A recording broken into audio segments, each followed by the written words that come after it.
பரிசுத்த மத்தேயு எழுதின சுவிசேஷம் 15ஆம் அதிகாரம், மத்தேயு 15ஆம் அதிகாரம் 21ஆம் வசனத்திலிருந்து நான் வேதத்திலிருந்து வாசிக்கிறேன், அதை கவனியுங்கள்.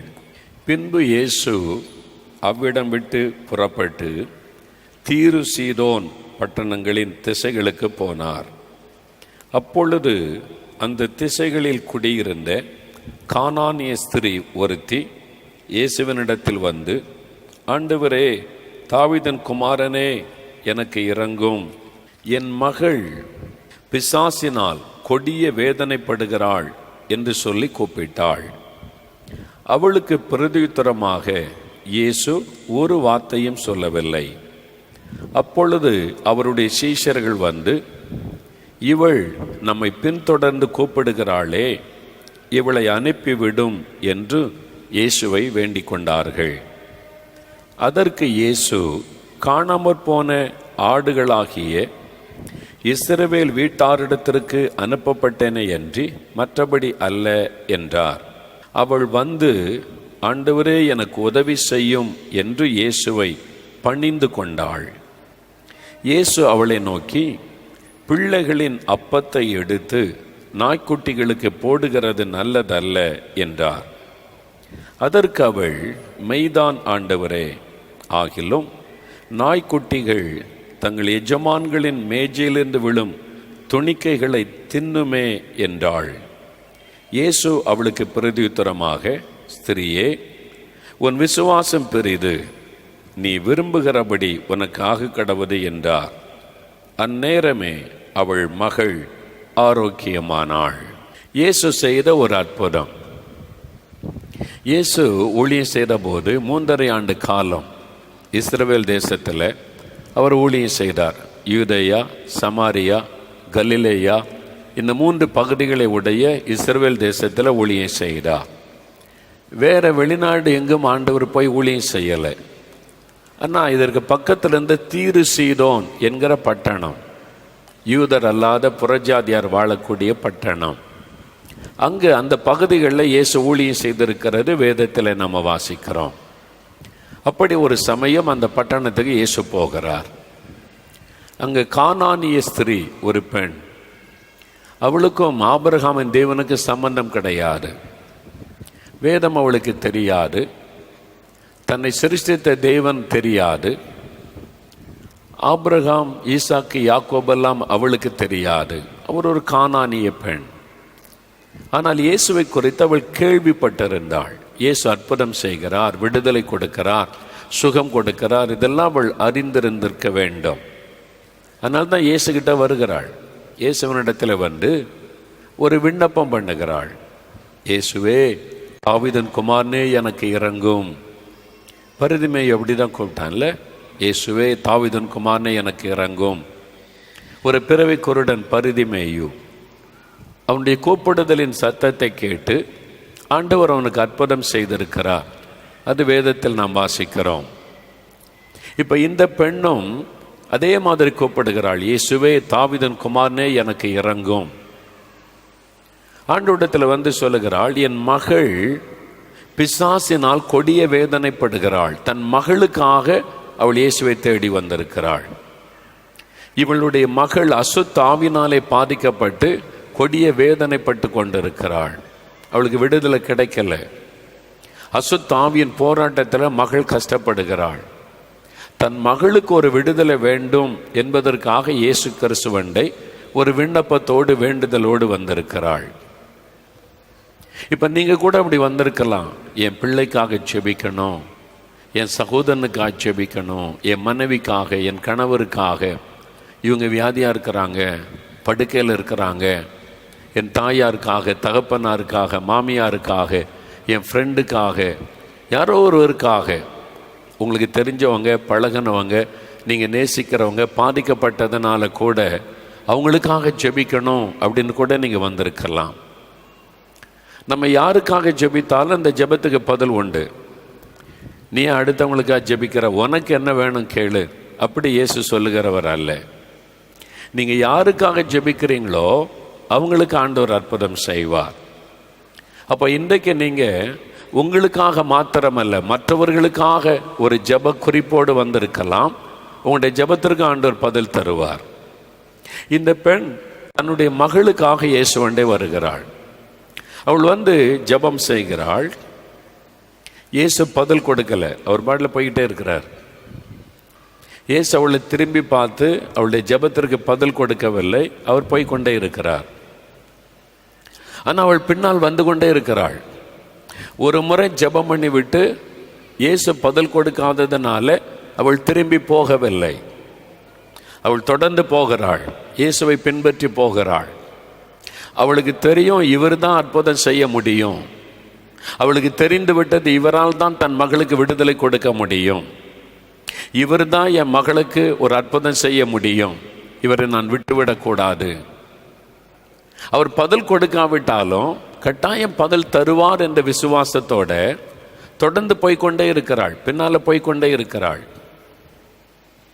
சிலர் பாருங்க, அப்படிதான் நீங்களும் வந்திருக்கிறீங்க. ஒரு மாதம் வந்துட்டு பதில் கிடைக்கலன்னு இருக்கல, மறுபடியும் வந்திருக்கிறீங்க.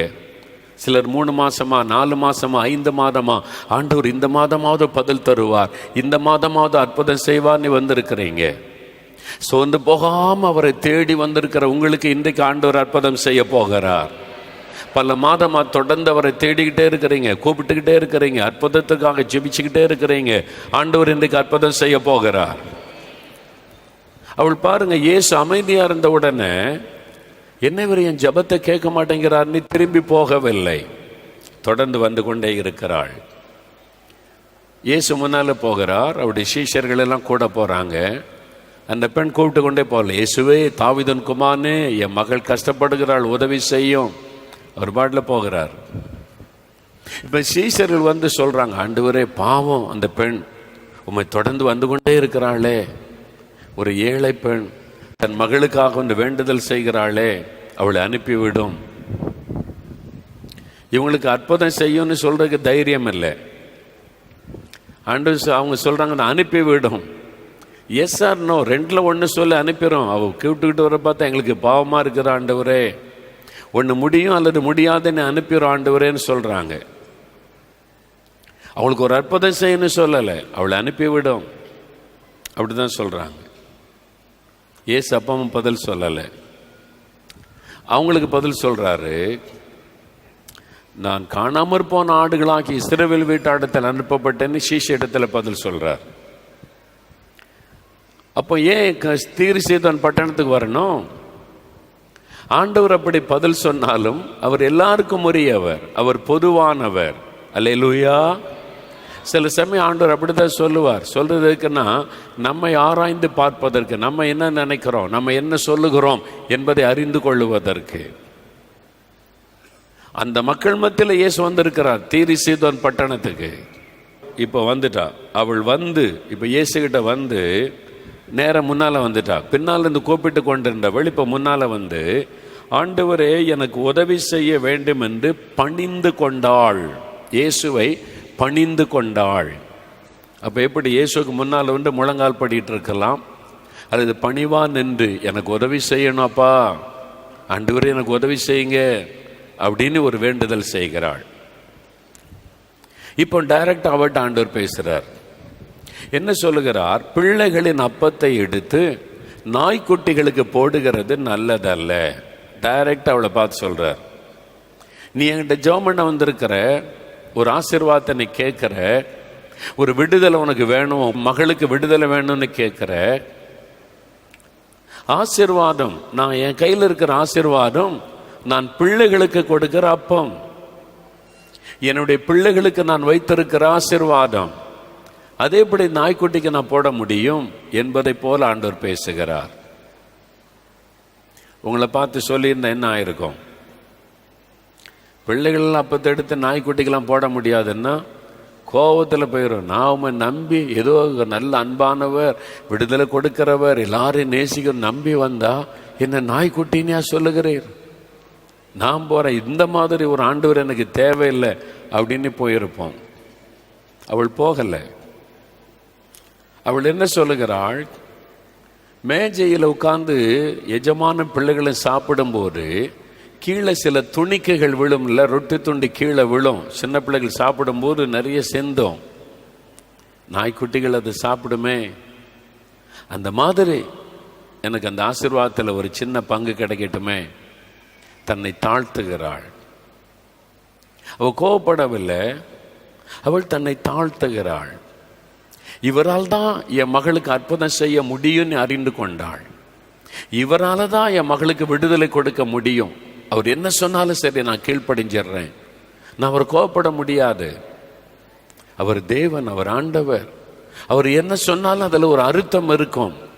அவள் அதை விளங்கி கொண்டாள், கோபப்படவில்லை, தன்னை தாழ்த்துகிறாள். நாய்க்குட்டின்னு சொன்ன உடனே நாய்க்குட்டி தான் ஆண்டவரே, அதில் கீழே விழுற துணிக்க மாதிரி ஒரு பிளஸ்ஸிங், அதை எனக்கு கொடுத்தா போதும் அப்படின்னு கேட்கிறாள். உடனே இயேசு சந்தோஷம் வந்து விட்டார். ஆண்டவர் சொல்லுகிறார் அவளை பார்த்து, ஸ்திரியே உன் விசுவாசம் பெரிது. இப்போ பார்த்தீங்களா, இயேசு உன் விசுவாசம் பெரிது, நீ விரும்புகிறபடி உனக்காக கடவுது. பாருங்க, நீ விரும்புகிறபடி உனக்காக கடவுது. நீ என்ன விரும்புறியோ அது நடக்கும், போ. உடனே மகள் விடுதலை ஆகிவிட்டாள். அப்போ இந்த அற்புதத்தை கவனிங்க. ஏன் ஆண்டவர் உடனே அவளுடைய ஜெபத்துக்கு பதில் கொடுக்கல?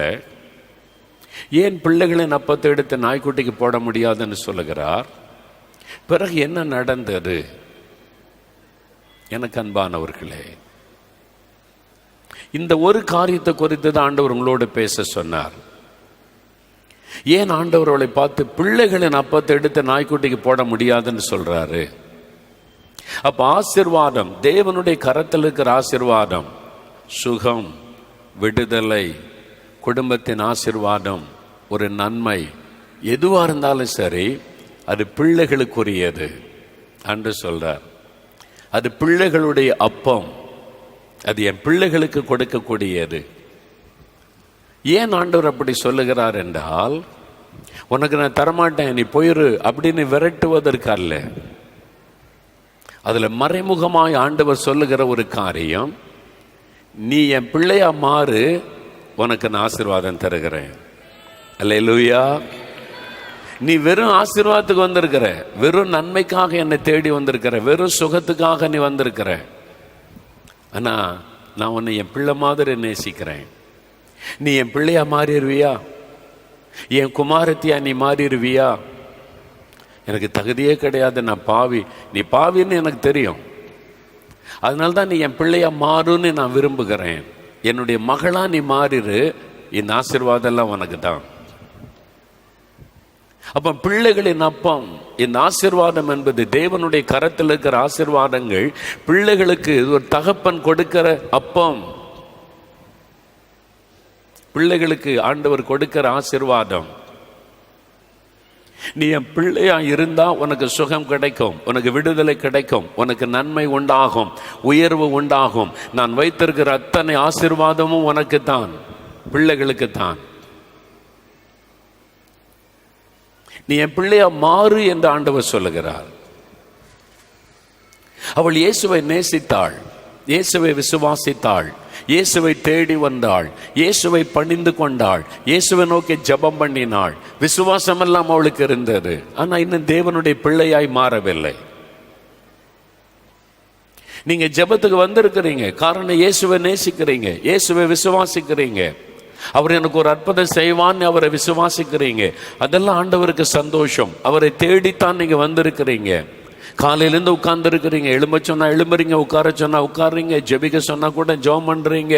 ஆண்டவர் மேல உங்களுக்கு அன்பு இருக்கிறாரு. ஆனாலும் அவருடைய பிள்ளை என்கிற ஒரு அனுபவம் இல்லாதபடி இருக்கிற பலர் இங்க இருக்கிறீங்க. நான் ஆண்டவருடைய பிள்ளை, நான் தேவனுடைய பிள்ளை, அந்த நிச்சயம் இல்லாதபடி ஆண்டவரை தேடி வந்திருக்கிற, இந்த கானானிய ஸ்திரியை போல ஒரு நன்மைக்காக அவரை தேடி வந்திருக்கிற பலர் இந்த இடத்துல இருக்கிறீங்க. ஆண்டவர் என்ன விரும்புகிறார்? நீ என் பிள்ளையா மாறணும், என்னுடைய மகனாக என்னுடைய மகளாக நீ மாறணும். அப்பதான் ஒரு பூரண ஆசீர்வாதத்தை நான் உனக்கு தர முடியும், ஒரு பரிபூரண ஆசீர்வாதத்தை நான் உனக்கு கொடுக்க முடியும். என் கரத்தில் இருக்கிற அத்தனை ஆசீர்வாதங்களும் அது பிள்ளைகளுக்குரிய சுதந்திரம், பிள்ளைகளுக்குரிய ஆசீர்வாதம், அது பிள்ளைகளுக்கு நான் கொடுக்கக்கூடிய அப்பம். அந்த ஆசீர்வாதம் முழுமையா உனக்கு வேணுமானா நீ என் பிள்ளையாக மாற வேண்டும். அது ஆண்டவர் விரும்புகிறார். தேவனுடைய பிள்ளை என்கிற ஒரு அனுபவம், அது எப்படிங்க மாறுறது? தேவனுடைய பிள்ளை, உங்களை கேட்டு பாருங்க, உங்களுடைய இருதயத்தில் நான் தேவனுடைய பிள்ளைன்னு உங்களால் திட்டமா சொல்ல முடியுமா? இயேசுவை நம்புறேன்னுவீங்க, ஜெபம் பண்றேன், நீங்க இயேசு மேல நம்பிக்கை இருக்கிறது சொல்லுவீங்க, நல்லது. தேவனுடைய பிள்ளை என்கிற அனுபவத்தை பெற்றுக்கொண்டீங்களா? அவருடைய பிள்ளையா நீங்க மாறிட்டீங்களா? இல்லை நான் ஜெபம்லாம் பண்றேன், ஜெபத்துக்கெல்லாம் வருவேன், பைபிள்லாம் வாசிப்பேன், அதல்ல. தேவனுடைய பிள்ளையா மாறிட்டீங்களா? ஆண்டவர் அதான் விரும்புகிறார். அது பிள்ளைகளுக்கு ஒரு அப்பம், அந்த ஆசீர்வாதம், ஒரு முழுமையான ஆசீர்வாதம் உனக்கு வேணும்னா என் பிள்ளையா நீ மாறணும். அதுக்கு என்ன பண்ணணும்? அப்படி பிள்ளையா மாறுறதுக்கு என்ன பண்ணணும்? அவரை நம்புறேன், பைபிள் வாசிக்கிறேன், ஜெபிக்கிறேன், இது போதாதா? சர்ச்சுக்கு போகிறேன், காணிக்க கொடுக்கிறேன், அதனால தேவனுடைய பிள்ளை இல்லையா? அப்படி கிடையாது. கிறிஸ்துவ குடும்பத்தில் பிறக்கிறவங்க எல்லாம் தேவனுடைய பிள்ளைகள் அல்ல. தேவனுடைய பிள்ளைகள் ஆவதற்கு அதிகமான வாய்ப்பு அவர்களுக்கு கொடுக்கப்படுகிறது. சர்ச்சுக்கு போகலாம், பைபிள் வாசிக்கிறாங்க, ஜெபம் பண்றாங்க, தேவனுடைய பிள்ளையாய் மாறுவதற்கான பல வாய்ப்புகள் அவர்களுக்கு கொடுக்கப்படுகிறதை தவிர ஒரு கிறிஸ்தவ குடும்பத்தில் பிறந்து விட்டபடியினால் தேவனுடைய பிள்ளை என்று சொல்லிட முடியாது. அப்ப தேவனுடைய பிள்ளைன்னா எப்படி? யோவான் 1:12 வசனம் அழகாய் சொல்லுகிறாரு. யோவான் 1:12 இயேசு கிறிஸ்துவின் நாமத்தின் மேல் விசுவாசம் உள்ளவர்களாய் அவரை ஏற்றுக்கொண்டவர்கள் எத்தனை பேர்களோ அத்தனை பேர்களும் தேவனுடைய பிள்ளைகளாகும்படி அவளுக்கு அதிகாரம் கொடுத்தார். இப்ப யார் தேவனுடைய பிள்ளை அப்படின்னா இயேசுவை விசுவாசிக்கிறவர்கள். நான் தான் விசுவாசிக்கிறேனே, விசுவாசித்து தானே கூட்டத்துக்கெல்லாம் வர்றேன், விசுவாசித்து தானே ஜெபம்லாம் பண்ண சொல்லுகிறேன், நான் தான் விசுவாசிக்கிறேனே. அது மட்டும் போதாது, பிசாசு கூட விசுவாசிக்கிறான். அவர் கர்த்தர், அவர் தேவன் என்று பிசாசு கூட விசுவாசித்து நடுங்குகிறது என்று வேதத்தில் எழுதப்பட்டு இருக்கிறது. வெறும் விசுவாசம் இருந்தால் மாத்திரம் போதாது. அந்த வசனத்துக்கு கவனிங்க. இயேசு கிறிஸ்துவின் நாமத்தின் மேல் விசுவாசம் உள்ளவர்களாய் அவரை ஏற்றுக்கொண்டவர்கள், இயேசுவை ஏற்றுக்கொண்டவர்கள் தேவனுடைய பிள்ளைகள். அப்ப வெறுமனை இயேசுவை விசுவாசிக்கிறேன் என்று சொன்னால் போதாது, அவரை ஏற்றுக்கொண்ட அனுபவம் இருக்க வேண்டும். அவரை எங்க ஏற்றுக்கொள்வது? ஒரு ஆள் வீட்டுக்கு வந்தா உங்க வீட்டில் என்ன ஏற்றுக்கொள்வீங்கன்னா கதவை திறந்து வாங்க உங்க வீட்டில் ஏற்றுக்கொள்றேன்னு சொல்லலாம். இயேசுவை எங்க ஏற்றுக்கொள்வது? உங்களுடைய உள்ளத்துல ஏற்றுக்கொள்ளணும். அல்லேலூயா சொல்லுங்க. அவர் எங்கே வாசம் பண்ணுவார்? இயேசு வாசம் பண்ணக்கூடிய இடம் எது? பெரிய தேவனுடைய கூடாரம் கட்டி கோடிக்கணக்க பணம் செலவு பண்ணி அழகாக டெக்கரேட் பண்ணி ஆண்டவரை இங்கே வாசம் பண்ணணும்னா இதான் எனக்கு ரொம்ப அழகாக இருக்கு, நான் இங்கேயே வாசம் பண்ணுவேன்னு சொல்லி இங்கேயே அவர் இருந்துருவாரா? மனிதன் கைகளினால் கட்டின ஆலயத்திலே தேவன் வாசம் பண்ணுவதில்லை. அங்கே வருவார், அவருடைய பிரசன்னத்தை கொடுப்பார், அங்கே அற்புதம்லாம் நடக்கும். அங்கே வாசம் பண்ண மாட்டார். அவர் வாசம் பண்ணுகிற இடம் எது? மனிதனுடைய இருதயம். நீங்களே தேவனுடைய ஆலயம், நம்முடைய உள்ளத்திலே வாசம் பண்ணுகிற தேவன் அவர். அல்லேலூயா. ஒரு கட்டடத்துக்குள்ளே வாசம் பண்ணுகிறவர் அல்ல. கட்டடங்கள் நாம் கூடி வந்து ஆராதிப்பதற்காக கட்டப்பட்டிருக்கிறது. ஆலயங்கள் நாம் கூடி வந்து கர்த்தரை ஆராதிப்பதற்கு கட்டப்பட்டது. அவர் கட்டடத்திலே வாசம் பண்ணுகிற தேவன் அல்ல, மனிதனுடைய இருதயத்திலே வாசம் பண்ணுகிற ஒரு தேவன்.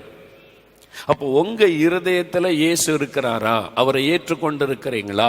அப்பதான் நீங்கள் தேவனுடைய பிள்ளை என்கிற நிச்சயம் உண்டாக முடியும். இயேசு கிறிஸ்துவின் நாமத்தின் மேல் விசுவாசம் உள்ளவர்களாய் அவரை ஏற்றுக்கொண்டவர்கள், உள்ளத்தில் ஏற்றுக்கொண்டவர்கள், இயேசுவை விசுவாசத்தை ஏற்றுக்கொள்ளும் போதுதான் தேவனுடைய பிள்ளைகள் என்கிற அதிகாரம். யோசித்து பாருங்க, தேவனுடைய பிள்ளைகள் என்கிற அதிகாரம். நான் தேவனுடைய பிள்ளை, அந்த அதிகாரம் எனக்கு கொடுக்கப்பட்டிருக்கிறார். எவ்வளவு பெரிய சந்தோஷம் இல்லை? தேவனுடைய பிள்ளையா இருப்பது எவ்வளவு பெரிய பாக்கியம். ஆமென், அல்லேலூயா. தேவனுடைய பிள்ளை அப்படின்னா வானத்தை பூமியை உண்டாக்கின ஒரு பெரிய தேவனுடைய ஒரு குமாரரும் குமாரத்தைகளாக நீங்கள் இருப்பது எவ்வளவு பெரிய பாக்கியம். அதை கற்பனை பண்ணி பாருங்க. அல்லேலூயா. 5 வருஷம் எம்எல்ஏவா இருக்கிறவன் மகன் கூட அதை சொல்லி பீத்தி கொள்ளுகிறான். நான் யார் தெரியுமா? எம்எல்ஏ மகன். நான் யார் தெரியுமா? மந்திரி மகன். நாளைக்கு ஒரு மந்திரியா இருப்பாரா இருக்க மாட்டாரான்னு கூட நிச்சயம் கிடையாது. காலையில் எழும்புனா மந்திரியா கூட இருக்க மாட்டாரு. ஆனால் நான் மினிஸ்டருடைய மகன் அப்படின்றான். அது பெருமையா சொல்றான். நீங்க சொல்லணும், வானத்தையும் பூமியை உண்டாக்கின ஆண்டவருடைய பிள்ளை நான். அல்லேலூயா சொல்லுங்க. அப்படி சொல்லணும். அந்த அனுபவம் இருக்கணும். நான் யாருன்னா உலகத்தையே உண்டாக்கின ஆண்டவருடைய மகன், ஆண்டவருடைய மகள், நான் அவருடைய பிள்ளை. அது சாதாரண காரியம் அல்ல. அவருக்கு பிள்ளையா இருப்பாரு. இந்த பாக்கியத்தை நமக்கு கொடுக்க தான் இயேசு உலகத்தில் வந்தார். இந்த பாக்கியத்தை கொடுக்க. பழைய ஏற்பாட்டு காலத்தில் யாருமே ஆண்டவர் அப்பான்னு கூப்பிட்டது கிடையாது. ஆண்டவரே, கத்தாவே அப்படிதான் கூப்பிட்டாங்க. ஆனா புது இயேசு கிறிஸ்துக்கு பிறகுதான் நமக்கு தான் அந்த ஸ்லாக்கியம். அப்பா பிதாவே என்று கூப்பிடுகிற புத்திர சுவிகாரத்தின் ஆவியை நாம் பெற்றிருக்கிறோம். ஆண்டவர்கிட்ட அப்பான்னு சொல்றோம். அவர் கேட்கிறார், என்ன மகனே, என்ன மகளேன்னு சொல்லி. அப்பா இறைவன் நம்முடைய தகப்பன் ஆகிவிட்டார், நாம் அவருடைய பிள்ளைகள் ஆகிவிட்டோம்.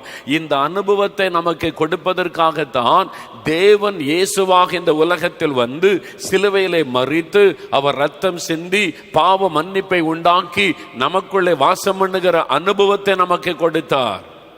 அதனால் தங்களுடைய நாமத்தின் மேல் விசுவாசம் உள்ளவர்களாய் அவரை ஏற்றுக்கொண்டவர்கள் தேவனுடைய பிள்ளைகள். அவரை உங்களுடைய உள்ளத்தில் ஏற்றுக்கொண்டு இருக்கிறீங்களா? உங்களுடைய இருதயத்தை சோதித்து பாருங்க. உங்களுடைய இருதயத்துக்குள் இயேசு இருக்கிறாரா?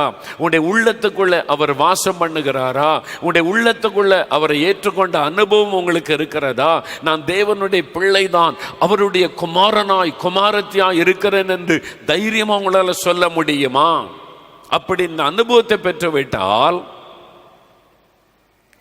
தகப்பனுடைய எல்லா ஆசீர்வாதமும் உங்களுக்கு தான். அல்லேலூயா, அல்லேலூயா. எல்லா ஆசீர்வாதமும் உங்களுக்கு தான். தகப்பனுடைய ஆசீர்வாதம் எல்லாம் உங்களுக்கு தான். ஆமேன்னு சொல்லுங்க. அல்லேலூயா. அந்த ஆசீர்வாதத்தில் பங்கு. அது புத்திர சுவிகாரத்தின் ஆவியை பெற்றுக் கொள்ளுகிறோம். இயேசு ஏற்றுக்கொள்ளும் போது அப்பான்னு அவரை கூப்பிடுகிறோம். எவ்வளவு பெரிய பாக்கியம். அந்த பிள்ளைகளுக்கு தேவன் வைத்திருக்கிற அப்பம் என்கிற ஆசீர்வாதம், எல்லா ஆசீர்வாதமும் உரிமையோடு நீங்க பெற்றுக்கொள்ளலாம். நீங்க ஆண்டு போய், ஆண்டவரே நான் ரொம்ப கஷ்டப்படுறேன், ஐயோ நான் ரொம்ப கஷ்டப்படுறேன், ரொம்ப வேதனைப்படுறேன், எனக்கு இறங்கி ஏதாவது தாரும் அப்படின்னு கேட்க தேவையில்லை. ஆண்டவரே உம்முடைய பிள்ளை நான் வந்திருக்கிறேன், உம்முடைய மகள் நான் வந்திருக்கிறேன், எனக்கு அதை செய்யும். நீங்க பாருங்களேன், உங்கள் வீட்டில் ஒரு சின்ன பிள்ளை எல்கேஜியோ யூகேஜியோ படிக்கிறது, சின்ன பிள்ளை ஸ்கூலில் படிக்கணும்னு வைத்துக்கொள்ளுங்க. மத்தியானம் ஸ்கூல் முடிஞ்சு சாப்பிட வரும். நீங்கள் நல்லா சமைச்சிக்கிட்டு இருக்கீங்க, குழந்தை வருமே சாப்பாடு கொடுக்கணுமேன்னு சமைச்சிக்கிட்டு இருக்கிறீங்க. சமைச்சு அந்த வாசம் வந்துக்கிட்டு இருக்கும்போது ஒரு பிச்சைக்காரன் வந்து உங்கள் வீட்டு முன்னால் நின்று கூப்பிட்றான், அம்மா தாயே கொஞ்சம் பிச்சை போடுங்க பசிக்குது அப்படின்னு சொல்லி கேட்பான். வீட்டுக்கு வெளியில் நின்று உங்களை எப்படி கூப்பிட்றான்? அம்மா தாயேன்னு தான் கூடுவான். நீங்கள் கட்டாயம் அவனுக்கு போடுவீங்களா? உங்களுக்கு முடிஞ்சா வசதி இருந்தால் கொடுக்கணும்னு தோணிச்சுன்னா நீங்கள் கொடுக்கலாம். அப்படி இல்லை நான் வேலையாக இருக்கிறேன், சமையல் முடியலை, போப்பா நீ பிறகு வா அல்லது நாளைக்கு வா, இன்றைக்கி முடியாது அப்படின்னு சொல்லிடலாம். விரும்புனா நீங்கள் கொடுக்கலாம், விரும்பாட்டா அவனை அனுப்பிடலாம். அவ்வளோதான். அவர் ரொம்ப நேரம் நிற்க முடியாது. இன்னும் அம்மா அம்மா நீ கூட்ட கோவம் வந்துடும் உங்களுக்கு. யார் அம்மா வெளியே போ, இங்கே நாளைக்கு வா அப்படின்னு அனுப்பிடலாம். கொஞ்ச நேரம் கழித்து ஸ்கூல் முடிஞ்சு உங்கள் பிள்ளை வருது, எல்கேஜி யூகேஜி படிக்கிற சின்ன குழந்தை கொண்டு வந்து ஸ்கூல் ஆய விட்டுட்டு போகிறாங்க. யூனிஃபார்மோட பசியோடு வருது. வந்த உடனே பசி சாப்பிட வருது. வீட்டு வாசலில் நின்று அம்மா தாயே எனக்கு பசிக்குது சாப்பாடு கொடுங்கன்னு கேட்குமா? பசிக்குது, அம்மா எனக்கு சாப்பாடு கொடுங்கன்னு வாசலன்னு கேட்குமா கையேந்திக்கிட்டு. டைனிங் டேபிளில் ஏறி உட்காந்து மேடிஜை தட்டும், அம்மா சீக்கிரம் கொண்டு வாம்மா சாப்பாடை, பசிக்குதுமா, உரிமையாக கேட்கும். நீங்கள் அடுத்த வீடை பாரு அப்படின்னு சொல்ல முடியுமா? அடுத்த வீட்டுக்கு போ, இங்கே இன்னும் சமையல் பண்ணல, எனக்கு உனக்கு கொடுக்க முடியாதுன்னு சொல்ல முடியாது. அது மேஜை தட்டி கேட்கும், உரிமையோடு கேட்கும், சீக்கிரம் கூடமா சாப்பிட அப்படின்னு. நீங்கள் அவசரமாக ஓடி வந்து பிள்ளை கொடுப்பீங்க. ஏன்? அது உங்களுடைய குழந்தை, உங்கள் பிள்ளை. நீங்கள் அதை அவாய்ட் பண்ண முடியாது, வெளியில் போன்னு சொல்ல முடியாது, அதுக்கு உரிமை இருக்கிறாரு. பிச்சைக்காரனும் அம்மானி தான் கூப்பிட்றான், உங்கள் குழந்தைய அம்மானி தான் கூப்பிடுது. ஆனால் யாருக்கு நீங்கள் முக்கியத்துவம் கொடுப்பீங்க? உங்கள் குழந்தைக்கு. இயேசு கிறிஸ்துக்கிட்ட எல்லாரும் கூப்பிடுவாங்க, அப்பா தாவீதின் குமாரனே இறங்கும். எல்லாரும் கூப்பிட்டாங்க. பிச்சைக்காரனும் கூப்பிட்டான், இந்த கானானியஸ்தரையும் கூப்பிட்டா. சிலருக்கு உடனே பதில் கொடுத்தார், இவளுக்கு உடனே பதில் கொடுக்கல. நீ என் பிள்ளையா மாறு அப்படின்னு தான் ஆண்டவர் சொல்லுகிறார் மறைமுகமாக. இன்னைக்கு நிறைய கிறிஸ்தவங்க பிச்சைக்கார மாதிரி இருக்கிறாங்க. வெளியில் நின்று, ஆண்டவரே நான் நிற்கிறேன்ப்பா, எனக்கு ஏதாவது செய்யுங்கப்பா, சுகம் கொடுங்கப்பா கெஞ்சிக்கிட்டு இருக்கிறோம். ஏன்னா நீங்கள் இந்த பிள்ளையா மாறலை. புரியுறாங்க? சர்ச்சுக்கு போகிறீங்க, காணிக்க கொடுக்குறீங்க, பைபிள் வாசிக்கிறீங்க, ஜெபம் பண்ணுறீங்க, ஆனால் இன்னும் பிள்ளையா மாறலை. இயேசுவை உள்ளத்தில் ஏற்றுக்கொள்ளலை. அவரை நம்புறீங்க, அவரை நோக்கி ஜெபம் பண்ணுறீங்க, அவருக்கு காணிக்கெல்லாம் கொடுக்குறீங்க, ஆனால் உள்ளத்தில் ஏற்றுக்கொள்ளாததுனால பிச்சைக்காரனை போல தான் ஜெபம் பண்ணுறீங்க. உங்களுக்கு அந்த அதிகாரம் இல்லை, அதிகாரமாக கேட்க உங்களுக்கு உரிமை இல்லை. ஏன்னா அவருடைய பிள்ளையா நீங்கள் மாறலை. அவருடைய பிள்ளையா நீங்கள் மாறிட்டா உரிமையாக கேட்பீங்க, ஆண்டவரே உம்முடைய பிள்ளை நான் வந்திருக்கிறேன்ப்பா, எனக்கு செய்யுங்க. அவர் மறுக்க முடியாது, இல்லைன்னு சொல்ல முடியாது. என் பிள்ளை இல்லவா, என் குமாரன், என் குமாரத்தை கேட்கிறாளே, நான் செய்யணும்னு கர்த்தர் செஞ்சுதான் ஆகணும். அல்லேலூயா.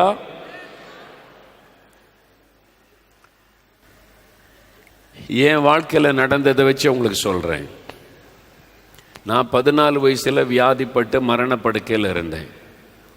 இறுதி வீங்கி போச்சு. இயேசுவை அப்போ நான் நம்பலை, இயேசுவை ஏற்றுக்கொள்ளலை. நான் இந்து குடும்பத்தை சார்ந்தவன், மரணப்படுக்கை. அப்போ ஒரு சகோதரர் வந்து ஜெபம் பண்ண வருகிறார், ஒரு கிறிஸ்தவ சகோதரன். அவர் ஜெபம் பண்ணும்போது எனக்கு அற்புதம் நடந்துச்சு. ஏன்னா எங்கள் அம்மா கண்ணீர் விட்டு அழுதாங்க. என் தாயாருடைய கண்ணீர், அந்த ஜெபத்தை ஆண்டவர் கேட்டு அவனுடைய விசுவாசத்தை கனப்படுத்தி எனக்கு ஒரு அற்புதம் செய்துட்டார், எனக்கு சுகம் கொடுத்துட்டார். நொண்டியாக இருந்தேன்னா நடக்க ஆரம்பிச்சிட்டேன், எனக்கு அற்புதம் நடந்து விட்டார். இப்போ இயேசு என்னை சுகமாக்கிட்டார். நொண்டியாக இருந்தேன்னா நடக்க வச்சுட்டார், மரணப்படுக்கை மாறிவிட்டார். இப்போ இயேசு மேலே எனக்கு ரொம்ப அன்பு. என்ன அவர் தான் எனக்கு சுகம் கொடுத்தார், அவர் தான் என்னை நடக்க வச்சார். அவர் மேலே எனக்கு ரொம்ப அன்பு, விசுவாசம். ஏன்னா எனக்கு இவ்வளோ பெரிய அற்புதம் செய்திருக்கிறாரே, அவர் மேலே எனக்கு அன்பு, அவர் மேலே எனக்கு விசுவாசம். அதனால சர்ச்சுக்கு போக ஆரம்பித்தேன். அவங்க சொன்னாங்க, சர்ச்சு இனி வரணும்னு சொன்ன உடனே சரி, ஏன்னா அவர் எனக்கு அன்பு காட்டி இருக்கிறார், எனக்கு அற்புதம் செய்திருக்கிறார். அதனால் அவர் மேலே எனக்கு அன்பு இருக்குது, அவர் மேலே விசுவாசம். சர்ச்சுக்கு போகிறேன், சர்ச்சில் உள்ள எல்லா ஆக்டிவிட்டீஸ்லையும் பங்கு பெறுகிறேன், காணிக்க கொடுக்குறேன். சர்ச்சில் ஜெபம் பண்ண சொன்னால் ஜெபம் பண்ணுறேன். சர்ச்சில் நடக்கிற எல்லா ஊழியங்கள்லையும் பங்கு பெறுகிறேன். ஆண்டவர் மேலே ரொம்ப அன்பாக இருக்கிறேன். 3 வருஷம் பக்தி உள்ள ஒரு கிறிஸ்தவன். ஒழுங்காக சர்ச்சுக்கு போகிறேன், ஒழுங்காக பைபிள் வாசிக்கிறேன், ஒழுங்காக ஜெபம் பண்ணுறேன், ஒழுங்காக காணிக்க கொடுக்குறேன். இயேசு மேலே எனக்கு அன்பெல்லாம் இருக்குது. கூட்டங்கள் நடந்து அதுக்கெல்லாம் போகிறேன். 3 வருஷம் பக்தி உள்ள ஒரு கிறிஸ்தவனாக இருந்தேன். 3 வருஷம் கழித்து ஒரு நாள் ஆண்டவர் என்னை 2வது முறை சந்திக்கிறார். ஆண்டவர் எப்படி சந்திச்சார்னா, சில சொன்ன சாட்சிகள், சில வாலிபர்கள் ஒரு வாலிபர் கூட்டத்தில் சாட்சி சொன்னாங்க. இயேசு எப்படி என் பாவத்தை மன்னித்தார், என் உள்ளத்தில் வந்தார், எனக்கு இந்த பாக்கியம் கொடுத்தார்னு இந்த அனுபவத்தில் சொன்ன போது எனக்கு இந்த அனுபவம் இல்லையே. எனக்கு பக்தி இருக்குது, இயேசு மேலே அன்பு இருக்குது, விசுவாசம் இருக்குது, காணிக்கெல்லாம் கொடுக்குறேன், சர்ச்சுக்கெல்லாம் போகிறேன், எல்லாமே இருக்குது. ஆனால் இந்த எக்ஸ்பீரியன்ஸ், நான் தேவனுடைய பிள்ளை என்கிற அனுபவம் எனக்கு இல்லையே. யாராவது நீ தேவனுடைய பிள்ளை தானா அப்படின்னு கேட்டால் டக்குன்னு எனக்கு பதில் சொல்ல தெரியல, பதில் சொல்ல முடியல. கிறிஸ்தவனான்னு கேட்டால் சொல்லி, ஆமா நான் கிறிஸ்டியன், இயேசு எனக்கு அற்புதம் செய்தா சர்ச்சுக்கு போகிறேன் அப்படின்னு. தேவனுடைய பிள்ளையா அப்படின்னு கேட்டால் பதில் சொல்ல முடியல. யோசிக்கிறேன் அப்படின்னா என்னது அப்படின்னு. அப்போ ஆண்டவர் என்னை சந்திக்கார, இந்த அனுபவம் எனக்கு இல்லையே. அப்போ அவங்க சொன்னாங்க, தேவனுடைய பிள்ளை என்கிற அனுபவம் எனக்குள்ள ஒரு தாகம். அப்போதான் ஆவியானவர் விளங்க பண்ணினார், நீ என் பிள்ளையா மாறணும். 3 வருஷத்துக்கு முன்னால் இயேசு எனக்கு அற்புதம் செய்துட்டார். சர்ச்சுக்கு போகிறேன், பைபிள் வாசிக்கிறேன், ஜெபம் பண்ணுறேன், எல்லாம் செய்கிறேன். ஆனால் ஆண்டவர் சொல்ல, நீ என் பிள்ளையா மாறணும். அப்போ 3 வருஷமா நான் ஆண்டவருடைய பிள்ளையாவே இல்லை. புரியுது அவங்களுக்கு? பக்தி உள்ளவனாக இருந்தேன், ஜெபிக்கிறவனாக இருந்தேன், கூட்டத்துக்கெல்லாம் போகிறவனாக இருந்தேன், காணிக்கெல்லாம் கொடுத்தேன். ஆனால் தேவனுடைய பிள்ளை என்கிற அனுபவம் எனக்கு இல்லை. அப்படிதான் நிறைய பேர் 3 வருஷமா தெரப்பின் வாசகத்துக்கு வர்றேன், காணிக்க கொடுக்கிறேன், பைபிள் வாசிக்கிறேன், எல்லாம் செய்றீங்க. ஆனால் தேவனுடைய பிள்ளை என்கிற நிச்சயம் இல்லாமல், அந்த அனுபவம் இல்லாமல் பலர் இங்கே உட்கார்ந்து இருக்கிறீங்க. உங்களுக்கு பக்தி இருக்குது, இயேசு மேல் அன்பு இருக்குது, ஆனால் தேவனுடைய பிள்ளை என்கிற அனுபவம் இல்லை. ஆண்டவர் சொல்றார், என் பிள்ளையா மாறு, என் பிள்ளையா மாறு, என்னுடைய மகனாக நீ மாறு, என்னுடைய மகளாக நீ மாறு. நான் தான் இயேசு விசுவாசிக்கிறேன்னு. விசுவாசித்தால் மாத்திரம் போதாது, விசுவாசித்து அவரை உள்ளத்தில் ஏற்றுக்கொள்ள வேண்டும். நான் இயேசுவை விசுவாசித்தேன், 3 வருஷமா அவர் விசுவாசித்தனால தான் சர்ச்சுக்கு போனேன். அவர் மேல் அன்பு இருந்துச்சு, விசுவாசம் இருந்துச்சு, ஆனா தேவனுடைய பிள்ளையா இல்லை. அது என்ன செய்யணும்? இயேசுவை உள்ளத்தில் ஏற்றுக்கொள்ளணும், உள்ளத்துக்குள்ள அவர் வரணும், நம்முடைய உள்ளத்தில் வாசம் பண்ணணும். அதுக்கு தான் அங்கே தான் இருக்கிற காரியம். ஆண்டவர்கிட்ட போனேன், உள்ளத்தில் வரணும்னு கேட்டால், உள்ளத்துக்குள்ள பாவம் இருக்குதே, உள்ளத்துக்குள்ள அசுத்தம் இருக்குது, நான் எப்படி வந்து பாவத்துக்குள்ள உட்கார முடியும்? முதல்ல பாவம் அப்புறப்படுத்தப்படணும், அப்பதான் உள்ளத்துக்குள்ள நான் வர முடியும். சில வீட்டுகளுக்கு போனால் திடீர்னு போயிடும், கதவு தட்டி வாசலில் பார்த்த உடனே கொஞ்சம் இருங்க பிறகு நீ வாசலில் நிற்க வச்சுட்டு உள்ளே ஓடிடுவாங்க. ஒரு 5 நிமிஷம் வெளியே நிற்கணும். என்னன்னு பார்த்தா வீடு சுத்தம் இல்லாமல் இருக்குது. இங்கே ஒரு துண்டு, அங்கே ஒரு டவலு, இங்கே ஒரு லுங்கி, ஓடி போய் அது இதெல்லாம் அப்புறப்படுத்தி நீட்டு பண்ணிட்டு உள்ளே வாங்க. ஒரு மனுஷன் வர்றதுக்கே ரூமை க்ளீன் பண்ணி கொடுக்குறோம், அது சரியாக இல்லைன்னா உள்ளே வர்றதுக்கு விட மாட்டேங்கிறோம். நமக்கே கஷ்டமாக இருக்குது. உள்ளுக்குள்ள பெருமை, பொறாமை, இச்சைகள், அசுத்தம், காமவிகாரம், சண்டைகள், பிரிவினைகள், எல்லா பாவத்தையும் உள்ளத்தில் வச்சுக்கிட்டு இயேசுவை வாங்கன்னா இயேசு அங்கே எட்டி பார்க்குறாரு.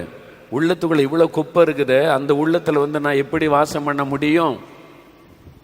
உன் இருதயத்துக்குள்ள இத்தனை பாவ குப்பையை வச்சுக்கிட்டே என்னை கூப்பிடுறியே, நான் எப்படி உன் உள்ளத்துல வந்து உட்கார முடியும்? அப்போ அதை கிளீன் பண்ணணும். எப்படி கிளீன் பண்ணுறது? அவரால் தான் முடியும். நீங்கள் தான் என்னை கிளீன் பண்ணணும் ஆண்டவரே. என்னால் எப்படி அதை கிளீன் பண்ண முடியும்? நீங்கள் கிளீன் பண்ணணும், நீங்கள் இடம் கொடுக்கணும். நீங்கள் இடம் கொடுத்தா அவர் கிளீன் பண்ணுவார். முதல்ல இயேசுவே என் உள்ளத்தை சுத்தம் பண்ணும். உள்ளத்தை ஒவ்வொன்றும் சுத்தம் பண்ணுறதுக்கு ஒன்று இருக்குது இல்லை? ஒரு ட்ரெஸ்ஸை சுத்தம் பண்ணுறதுக்கு அதுக்கான சோப்பு இருக்கிறது, சோப்பு. ஒரு கண்ணாடியை கிளீன் பண்ணுறதுக்கு அதுக்குன்னு லிக்யூட் இருக்கிறாரு. ஒரு காரை கிளீன் பண்ணுறதுக்கு அதுக்குன்னு லிக்விட் சோப்பு இருக்கிறாரு. ஒரு தரையை கிளீன் பண்ண அதுக்குன்னே ஒன்று இருக்கிறாரு. மனுஷனுடைய இருதயத்தை சுத்தம் பண்ண என்ன இருக்குது? இயேசு கிறிஸ்துவின் ரத்தம் சகல பாவங்களை நீக்கி நம்மை சுத்திகரிக்கும். இயேசுடைய ரத்தம். மனுஷனுடைய பாவம் குடியிருக்கிற இடம் இருதயம். மார்க் 7ஆம் அதிகாரம் 21ஆம் வசனத்திலிருந்து இயேசு சொல்லுகிறார், மனிதனுடைய இருதயத்துக்குள்ளிருந்து, அதாவது மனிதனுடைய உள்ளத்துக்குள்ளிருந்து பொல்லாத சிந்தனை, விபச்சாரம், வேசித்தனம், அசுத்தம், காமவிகாரம், வன்கண், தூஷணம், பெருமை, சண்டைகள், மதிகேடுகள் புறப்பட்டு வரும். அதுதான் மனுஷனை தீட்டுப்படுத்தும். இருதயத்துக்குள்ளதான் அந்த பாவம் எல்லாம் இருக்கிறது. கசப்பு, வெறுப்பு, பகைகள், சண்டைகள், வைராக்கியங்கள், இச்சைகள் எல்லாம் இருதயத்துக்குள்ள இருக்கிறது. அந்த இருதயத்துல தான் இயேசு வந்து வாசம் பண்ணணும். அந்த குப்பையோடு இயேசுவை கூப்பிட்டா அந்த இருதயத்தில் வந்து வாசம் பண்ண முடியாது. அதனால தான் நிறைய பேர் உள்ளத்துல கூப்பிட மாட்டேங்கிறோம். இயேசுவை நம்புறோன்னு சொல்லுவோம், விசுவாசிக்கிறேன்னு சொல்லுவோம், இயேசுவை நேசிக்கிறேன்னு சொல்லுவோம். ஆனா உள்ளத்துல வாருன்னு ஏற்றுக்கொள்ள மாட்டோம்.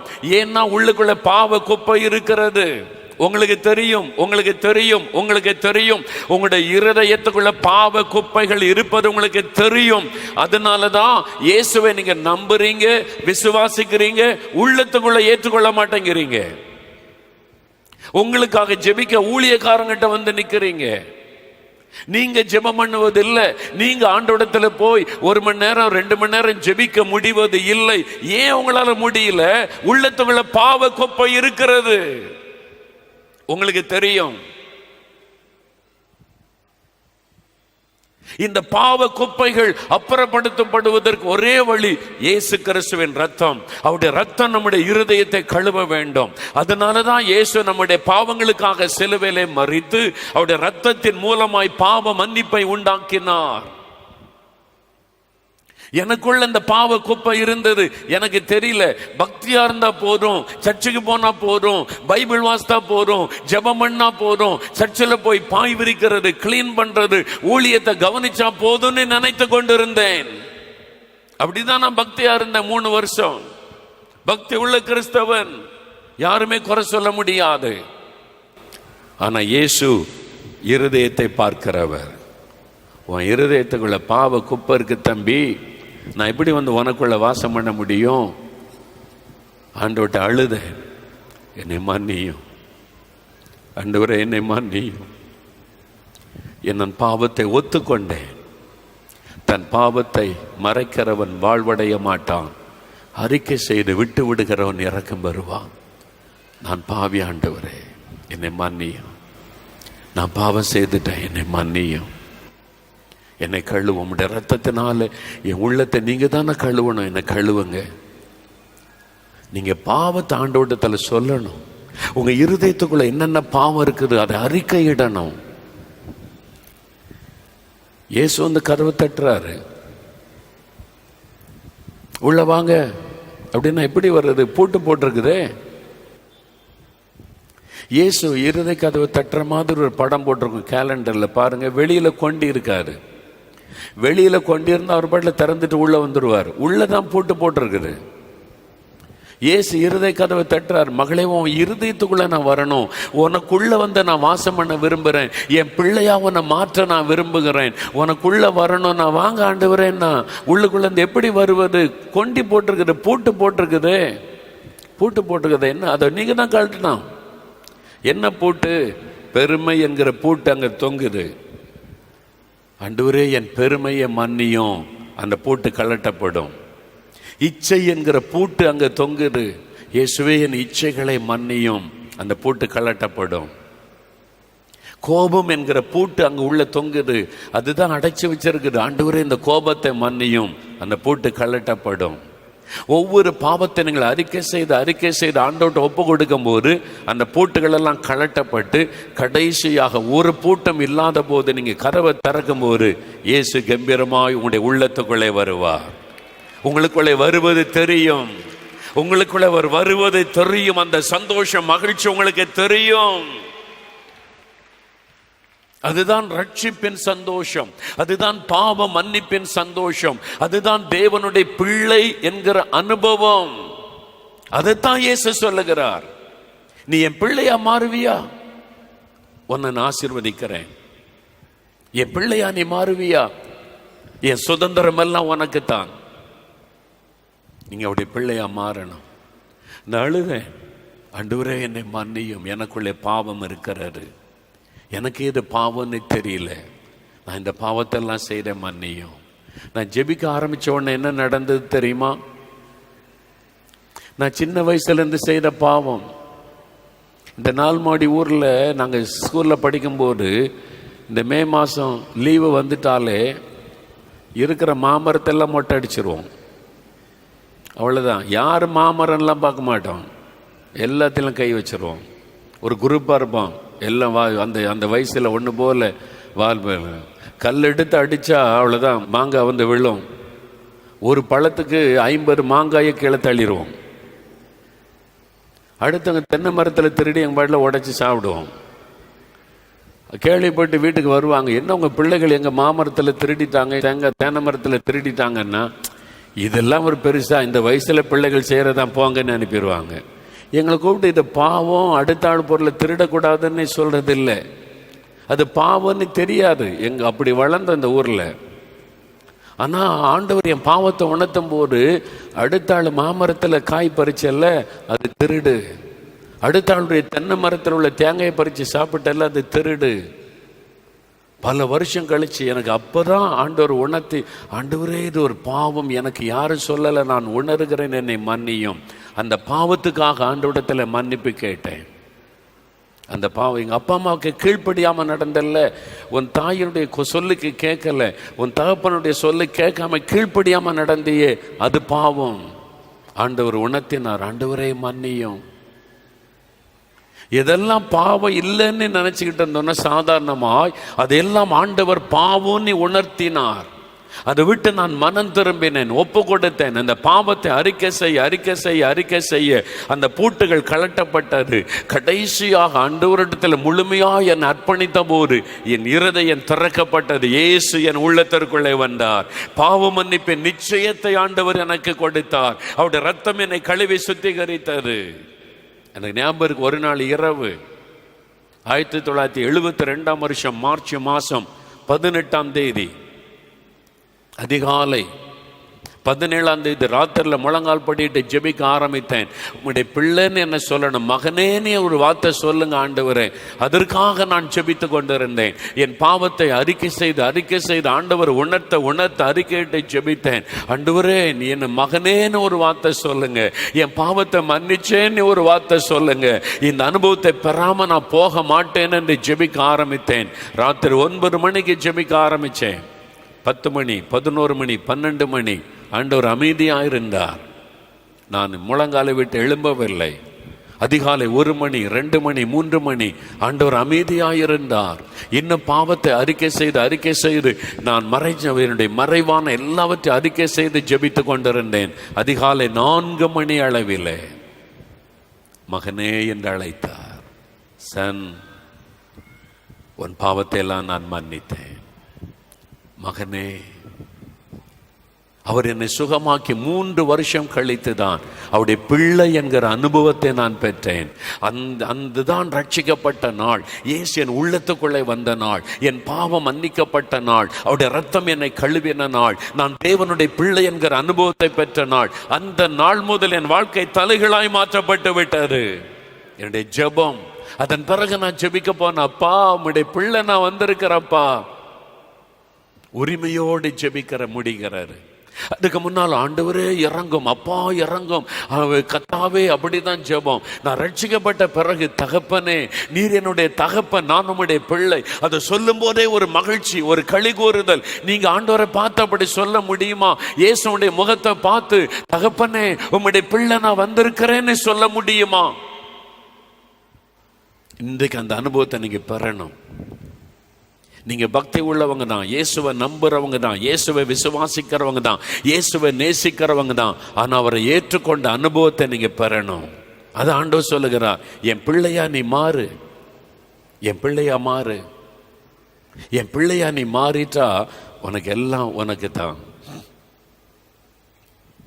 எல்லாம் உனக்கு தான்.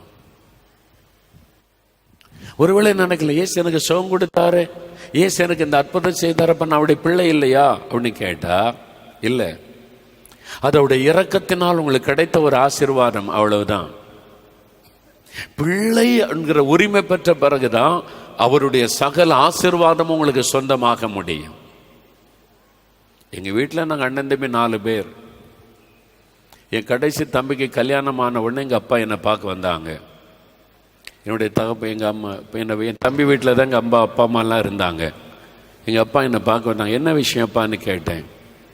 இல்லை, உங்கள் 4 பேருக்கு கல்யாணம் ஆயிட்டு நம்முடைய சொத்துக்கள் எல்லாம் பிரிக்கணும், அந்த சொத்தெல்லாம் உங்கள் பேருக்கு நான் எழுத போகிறேன், யார் யாருக்கு எந்தெந்த சொத்தை நீ பிரிக்கணும், நீ வா அப்படின்னு கூப்பிட்டாங்க.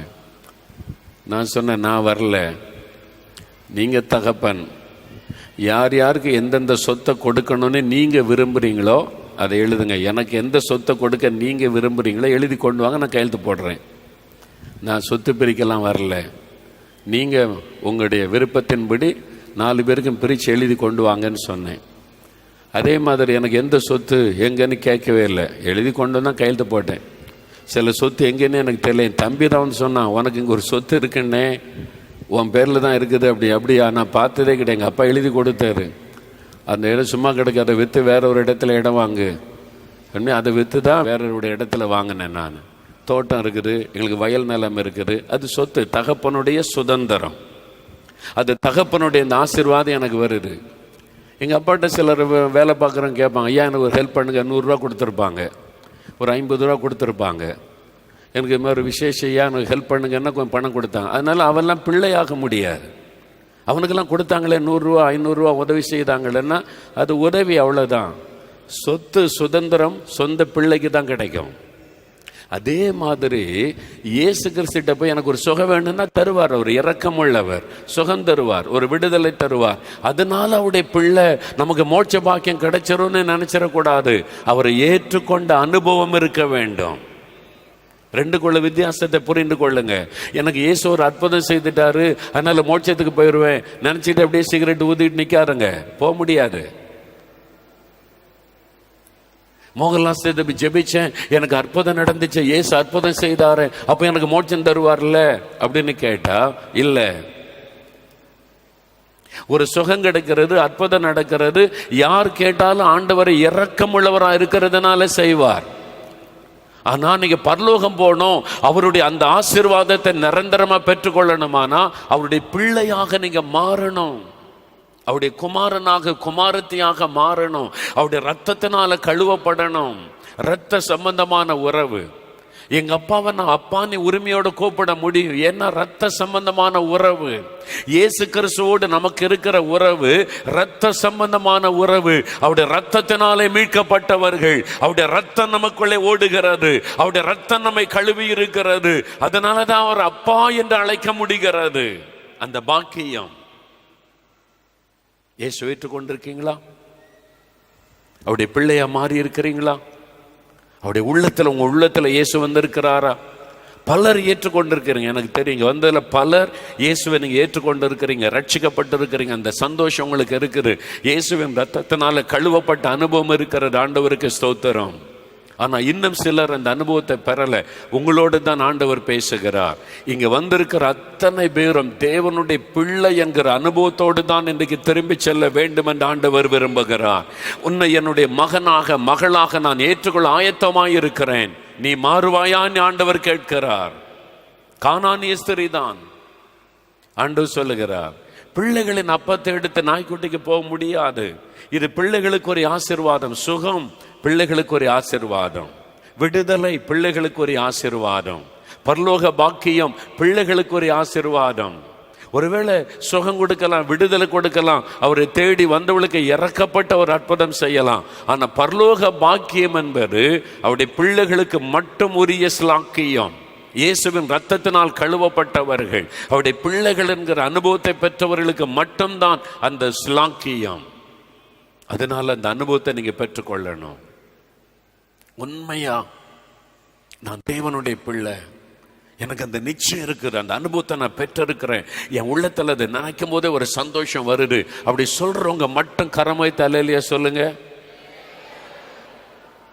இன்னும் சிலருக்கு அறகுறதான் பயம், மற்றவங்களுக்கு மத்தியில் நம்மளை இதாக நினைச்சிருவாங்களோ. நீ உண்மையா இன்றைக்கு அந்த திட்டமான அனுபவத்தை நீங்க பெற்றே ஆகணும். இன்னும் நிறைய பேர் உங்களால சொல்ல முடியல. நீங்க பக்தியா இருக்கிறீங்க, இயேசு மேல அன்பு வச்சிருக்கிறீங்க, விசுவாசிக்கிறீங்க, ஜபெல்லாம் பண்றீங்க, காணிக்கெல்லாம் கொடுக்கறாங்க, அதெல்லாம் சந்தேகம் அல்ல.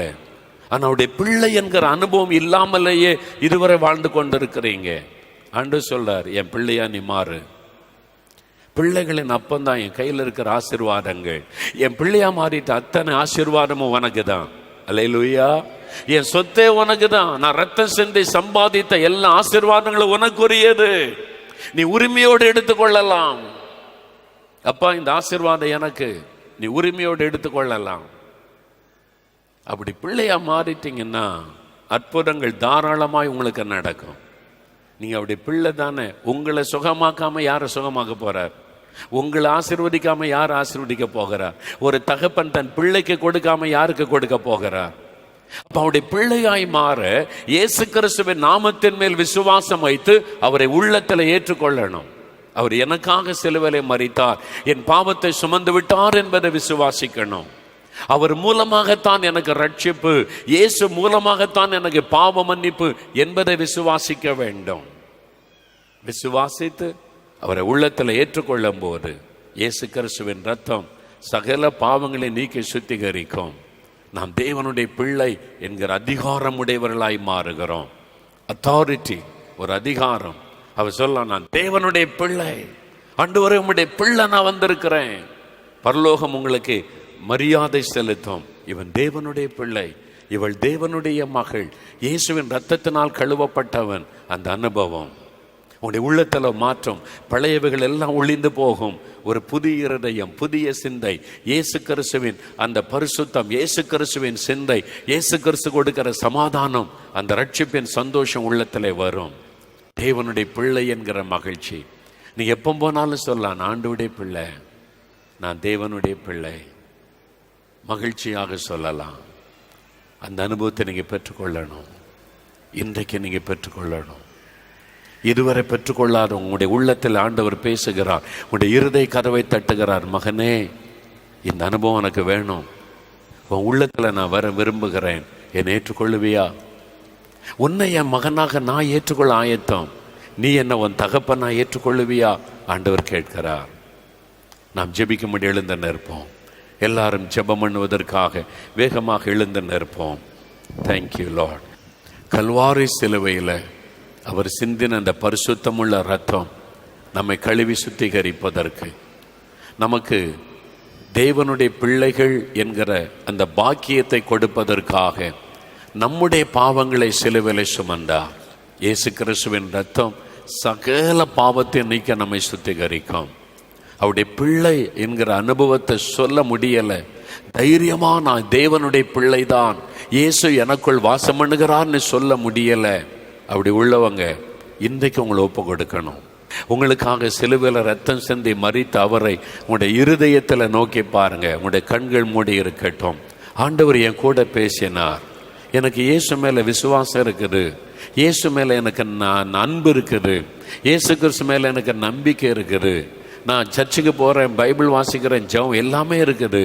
ஆனால் மனம் திரும்பின ஒரு அனுபவம், இயேசுவை உள்ளத்தில் ஏற்றுக்கொண்ட ஒரு அனுபவம், நான் தேவனுடைய பிள்ளைதான் என்று தைரியமாய் சொல்லுகிற ஒரு அனுபவம் எனக்கு இல்லை.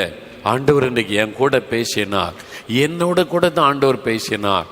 ஆண்டவருடைய பிள்ளையா நான் மாற விரும்புகிறேன், இயேசுவுக்கு ஆண்டவருடைய பிள்ளை என்கிற அனுபவத்தை பெற்றுக்கொள்ள விரும்புகிறேன். அப்படி சொல்றவங்க மட்டும் வலதுகரம் உயர்த்துங்க. உங்களுடைய இருதயத்தில் கை வைங்க. அப்படியே உங்களுடைய வலது கரத்தை இருதயத்தில் வைங்க. ஒரு 2 நிமிடம் ஜெபிக்க போறீங்க. இயேசுவே, என் பாவங்களை நீங்க மன்னிக்கணும், உங்க ரத்தத்தினால என் இருதயத்தை நீங்க கழுவணும். எனக்குள்ள பெருமை இருக்குது, பொறாமை இருக்குது, எரிச்சல் இருக்குது, கண்களின் நிச்சயம் இருக்கிறது, மாமிசத்தை நிச்சயம் இருக்கிறது. நான் செய்த பாவங்களை எனக்கு மன்னிக்கணும் ஆண்டவரே. உங்க ரத்தத்தினால என்னை கழுவணும், என் உள்ளத்துல நீங்க வரணும், எனக்கு இந்த அனுபவம் வேணும், உம்முடைய மகனாக மகளாக நான் மாறணும், உங்க ரத்தத்தினால என்னை கழுவணும். தன் பாவத்தை மறைக்கிறவன் வாழ்வடைய மாட்டான், அறிக்கை செய்து விட்டு விடுகிறவன் இரக்கம் பெறுவான். மறைக்காதங்க, அறிக்கையிடுங்க. ரகசிய பாவங்களை அறிக்கையிடுங்க, வாலிபத்தின் பாவங்களை அறிக்கையிடுங்க. ஆவியானவர் சிலருக்கு உணர்த்துகிறார், உன்னுடைய வாலிப நாட்களின் பாவங்கள், வாலிப நாட்களில் செய்த பாவம், 10 வருஷத்துக்கு முன்னால 20 வருஷத்துக்கு முன்னால செய்த பாவம் அறிக்கையிடுங்க. உங்க அப்பா அம்மாவை துக்கப்படுத்தின பாவம் அறிக்கையிடுங்க. உங்களுடைய கணவருக்கு கீழ்ப்படியாமல் நடந்த பாவம் அதை அறிக்கையிடுங்க. மனைவியை வேதனைப்படுத்தினீங்களே அந்த பாவம், ஆண்டவரே என்னை மன்னிச்சிருங்க ஆண்டவரே, என் மனைவியை நான் வேதனைப்படுத்தி விட்டேன், அடித்து விட்டேன், என்னை மன்னியும் ஆண்டவரே. என் கணவருக்கு கீழ்ப்படியாமல் நடந்து விட்டேன், இந்த பாவத்தை எனக்கு மன்னியும் இயேசுவே. என் பெற்றோருக்கு நான் மரியாதை கொடுக்காமல் நடந்து விட்டேன், என்னை மன்னியும். கீழ்ப்படியாமல் நடந்து விட்டேன், என்னை மன்னியும். அடுத்தவங்க பொருளை நான் இச்சித்து எடுத்துக்கொண்டேன், ஐயோ நான் திருடன், என்னை மன்னியும் ஆண்டவரே. நான் அடுத்தவங்க பொருளை திருடி விட்டேன், என்னை மன்னியும். ஆண்டவரே, நான் புறம் கூறிவிட்டேன், அடுத்த ஆட்களை பற்றி கேவலமா பேசிவிட்டேன், புறம் கூறிவிட்டேன், மன்னியும் ஆண்டவரே. பொய் சாட்சி நான் சொல்லிவிட்டேன், பொய் சாட்சி சொல்லிவிட்டேன், என்னை மன்னியும் ஆண்டவரே.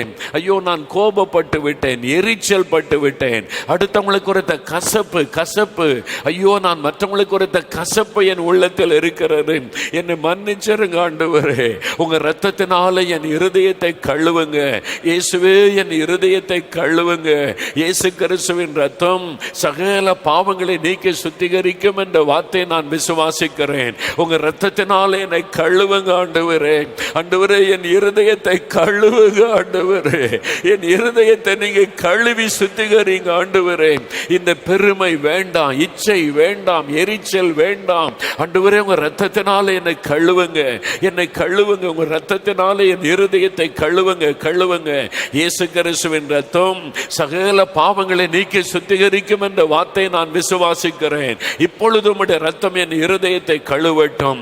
அநேகர் உடைந்த உள்ளத்தோடு ஜெபிக்கிறீங்க, உண்மையாய் ஜெபிக்கிறீங்க. இயேசுடைய இரத்தத்தின் வல்லமை உடைய இருதயத்தை கழுவுகிறது. ஆண்டவருடைய இரத்தத்தின் வல்லமை பிரசன்னமாகிவிட்டது. அநேகர் மேல் அவருடைய இரத்தம் தெளிக்கப்படுகிறது. இயேசுவின் இரத்தம் அநேகர் மேல தெளிக்கப்படுகிறது. அந்த இரத்தத்தின் வல்லமை உங்களுக்குள்ள இறங்குகிறது. உங்களுடைய இருதயத்தில் இருக்கிற பாவ பாரம் விலகுகிறது. இருதயத்தில் இருக்கிற பாவ பாரம் விலகுகிறது. இயேசுவின் இரத்தம் உங்களை கழுவி கொண்டிருக்கிறது. இயேசுவே, உம்முடைய இரத்தம் என்னை கழுவட்டும், உம்முடைய இரத்தம் என்னை கழுவட்டும். என்னை சுத்திகரியும், என்னை சுத்திகரியும், என் இருதயத்தை சுத்திகரியும். பாவமற என்னை கழுவி சுத்திகரியும். இயேசுவின் இரத்தம் என்னை கழுவட்டும், இயேசுவின் இரத்தம் என்னை கழுவட்டும். இன்றையோடு இந்த பாவங்கள் எல்லாம் ஒளியட்டும், இந்த பாவம் எல்லாம் என்னை விட்டு ஒளியட்டும். இயேசுவின் இரத்தம் என்னை கழுவட்டும். இயேசுவே, உம்முடைய இரத்தம் என்னை கழுவட்டும். ஆண்டவருடைய இரத்தத்தின் வல்லமை இறங்குகிறது. இயேசுவே என்னை கழுவும், இயேசுவே என்னை கழுவும், இயேசுவே என்னை சுத்திகரியும். இயேசுவே, இந்த பாவம் இன்றைக்கோடு என்னை விட்டு ஒளியட்டும். கண்களின் இச்சைகள், மாமிசத்தின் இச்சைகள், பெருமைகள், கோபங்கள், சண்டைகள், மார்க்க பேதங்கள், எரிச்சல்கள் எல்லாம் என்னை விட்டு ஒளியட்டும். உம்முடைய இரத்தத்தினால் என்னை கழுவும் ஆண்டவரே. உம்முடைய இரத்தம் என்னை இருதயத்தை கழுவட்டும். Thank you Lord. இப்போ உங்களுடைய இருதயத்தில் கை வச்சு, இயேசுவே, என் இருதயத்தில் வாரும், எனக்குள்ள நீங்க வந்து வாசம் பண்ணணும். என் உள்ளத்தை திறக்கிறேன், என் இருதயத்தை திறக்கிறேன். எனக்கு தகப்பனாக நீங்க வந்து எனக்குள்ள நீங்க வாசம் பண்ணணும்.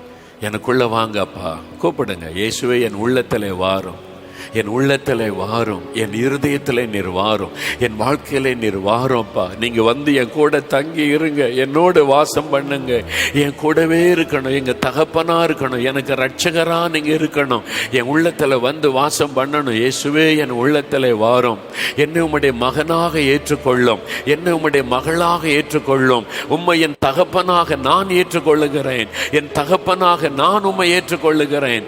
நீர் என்னுடைய தகப்பன், என் தகப்பனாக உம்மை நான் ஏற்றுக்கொள்ளுகிறேன். இயேசுவே, உமக்கு ஸ்தோத்திரம். அப்படியே துதிக்க ஆரம்பிங்க. இயேசுவே, உமக்கு ஸ்தோத்திரம்.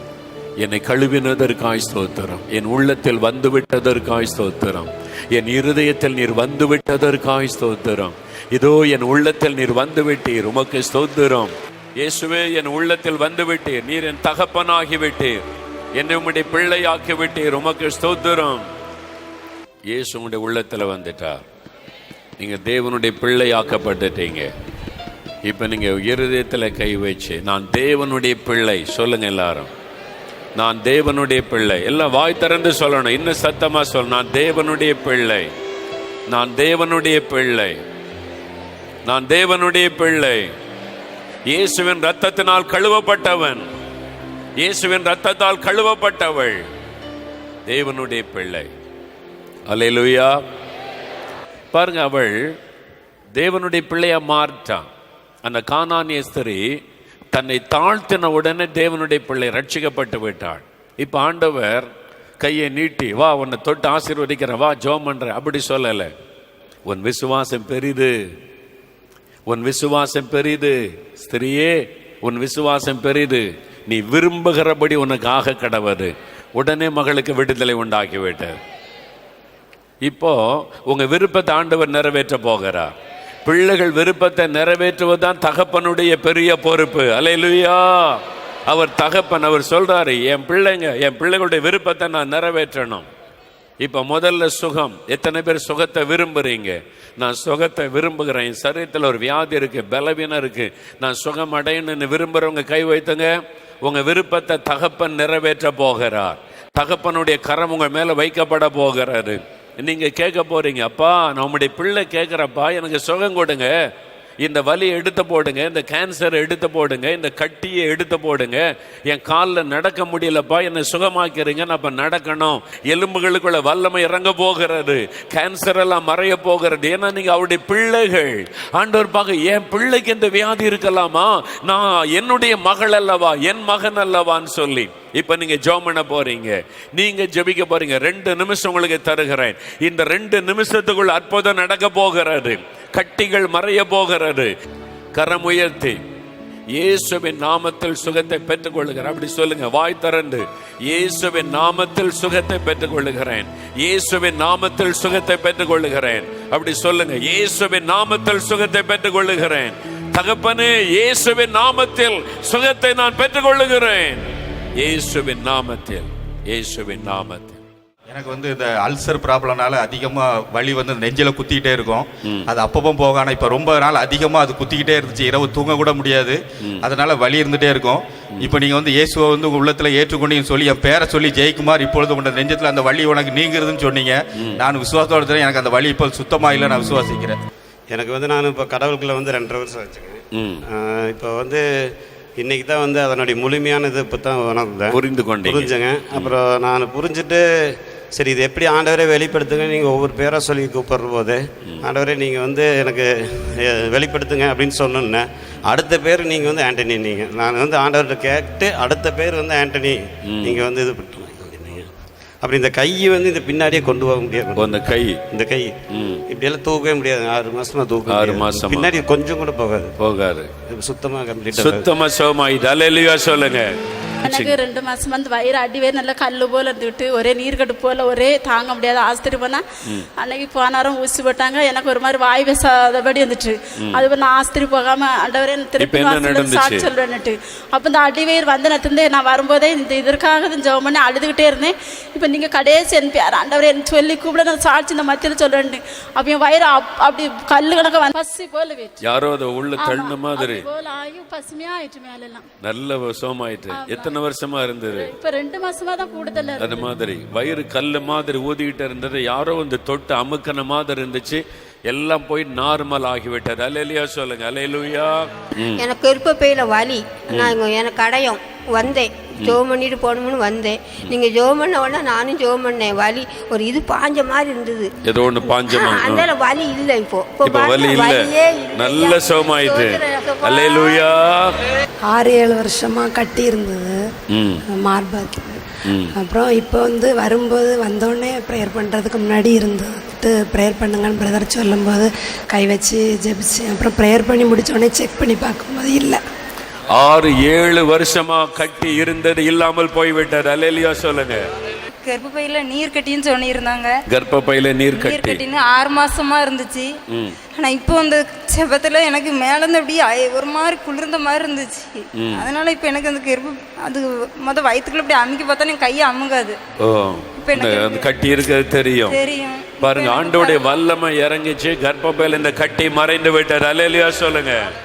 நீங்கள் பெற்ற ஆசீர்வாதங்களையும் ஜெப விண்ணப்பங்களையும் எங்களுக்கு மறவாமல் எழுதுங்கள். நீங்கள் தொடர்பு கொள்ள வேண்டிய முகவரி: இயேசு விடுவிக்கிறார், 4 மாவடி 628-211, தூத்துக்குடி மாவட்டம். தொலைபேசி எண் 046392200022, 9942235304.